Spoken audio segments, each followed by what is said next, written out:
Hit TV YouTube channels లో మీ వ్యాపార ప్రకటనలకు మరియు ప్రమోషనల్ ఇంటర్వ్యూస్ కోసం వెంటనే సంప్రదించండి. Hello guys, welcome to hit TV. నిన్న చంద్రబాబు నాయుడు గారు ఒక శ్వేతపత్రం అనేది ఒకటి రిలీజ్ చేయడం జరిగింది. అదేంటంటే వైట్ పేపర్ అంటారో, దానికి ఎలక్ట్రిసిటీ మీద, కరెంట్ ఛార్జెస్ మీద ఒక శ్వేతపత్రం అనేది ఒకటి రిలీజ్ చేయడం జరిగింది. సో అది మొత్తం ప్రెస్ మీట్ చూసిన తర్వాత మాకంటూ కొన్ని డౌట్స్ ఉన్నాయి. అండ్ అసలు చంద్రబాబు నాయుడు ఏం చెప్పారనేది ఒకసారి మనం తెలుసుకుందాం. 2014 నుంచి 2019 దాకా ఏదైతే చంద్రబాబు నాయుడు అధికారంలోకి వచ్చిన తర్వాత ఒక్కటంటే ఒక్కసారి కూడా కరెంట్ ఛార్జెస్ అనేది మేము పెంచలేదని చంద్రబాబు నాయుడు గారు అనడం జరిగింది. సో 2019 నుంచి 2024 దాకా జగన్మోహన్ రెడ్డి గారు 32,166 కోట్లు అనేది ఛార్జెస్ అనేది పెంచడం జరిగింది అని చంద్రబాబు నాయుడు గారు నిన్న ప్రెస్ మీట్ పెట్టడం జరిగింది. అదే వైట్ పేపర్ శ్వేతపత్రం అనేది ఒకటి రిలీజ్ చేయడం జరిగింది.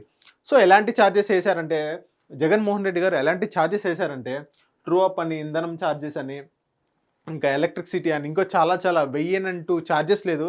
జగన్మోహన్ రెడ్డి గారు ఎలా వేయాలన్నా కానీ అలా వేసేసారు. ప్రజల దగ్గర నుంచి ఎలా డబ్బులు లాక్కోవాలన్నా కానీ అలాగే లాక్కున్నారని నిన్న చంద్రబాబు నాయుడు మొత్తం క్లియర్ కట్గా అయ్యే చెప్పడం జరిగింది.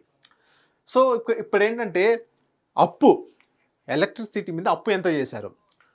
49,596 కోట్లు అనేది అప్పు చేయడం జరిగిందని నిన్న చంద్రబాబు నాయుడు గారు అనడం జరిగింది. ఏదైతే ప్రెస్ మీట్ పెట్టడం జరిగిందో, ఏదైతే శ్వేతపత్రం అనేది రిలీజ్ చేయడం జరిగిందో, సో అందులో కూడా ఒక క్లియర్ కట్గా రాయడం జరిగింది. 49,596 కోట్లు అనేది అప్పు చేయడం జరిగింది.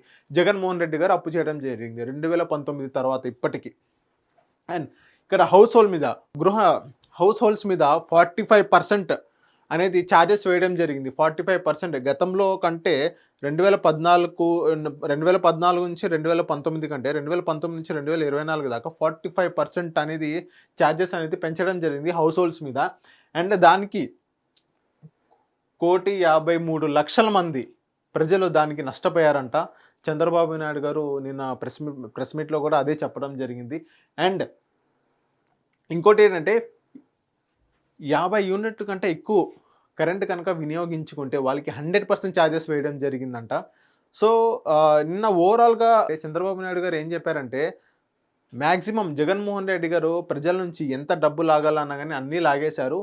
ఎలాంటి ఛార్జెస్ కూడా ఇప్పుడు వేయడానికి లేదు. ఇప్పుడు చంద్రబాబు నాయుడు గారు నెక్స్ట్ ఒక 5 ఇయర్స్లో ఎలా ఎలక్ట్రిసిటీని ఎలా చేయబోతున్నారు, 24 అవర్స్ ఎలక్ట్రిసిటీ ఇవ్వడానికి ట్రై చేస్తున్నారంటే, అండ్ క్వాలిటీ వోల్టేజ్ తక్కువ లేని ఎలక్ట్రిసిటీ కూడా ఇవ్వాలని దాని మీద వర్క్ చేస్తున్నారని చంద్రబాబు నాయుడు గారు చెప్పడం జరిగింది.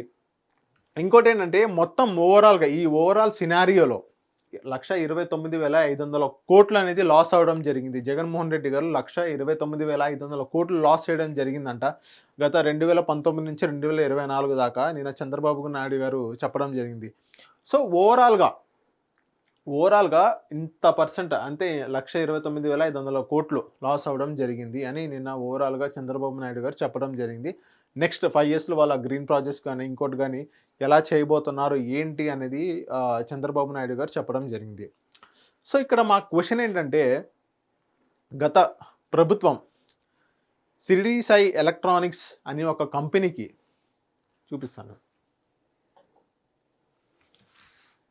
షిరిడి సాయి ఎలక్ట్రానిక్స్ ఒక కంపెనీకి గత ప్రభుత్వం ఎలా వాళ్ళ కన్వీనియంట్గా వాళ్ళకి ట్రాన్స్ఫార్మ్ ఇది కాంట్రాక్ట్ కానీ ఇతర కాంట్రాక్ట్స్ కానీ ఎలాంటి కాంట్రాక్ట్ విచ్చలవిడిగా షిరిడి సాయి ఎలక్ట్రానిక్స్ అనేది ఇవ్వడం జరిగింది. వాళ్ళకి అసలు అడ్డోత్పు లేదు షిరిడి సాయి ఎలక్ట్రానిక్స్ వాళ్ళకి.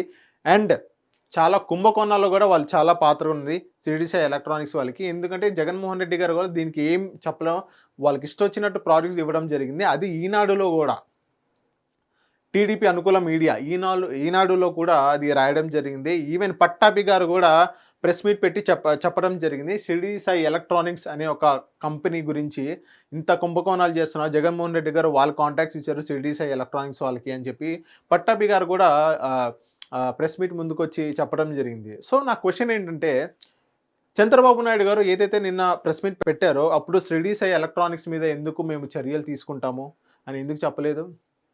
వాళ్ళ మీద కేసేస్తామని ఎందుకు చెప్పలేదు? సో ఎందుకు చెప్పలేదంటే నేను మీకు చెప్తాను. ఏదైతే చంద్రబాబు నాయుడు గారు 2024 జనవరిలో ఎలక్ట్రానిక్స్ బాండ్ అలా షిరిడి సాయి ఎలక్ట్రానిక్స్ వాళ్ళు టీడీపీ వాళ్ళకి 40 కోట్లు అనేది ఎలక్ట్రాల్స్ బాండ్ ద్వారా వాళ్ళకి ఇవ్వడం జరిగింది 40 కోట్లు.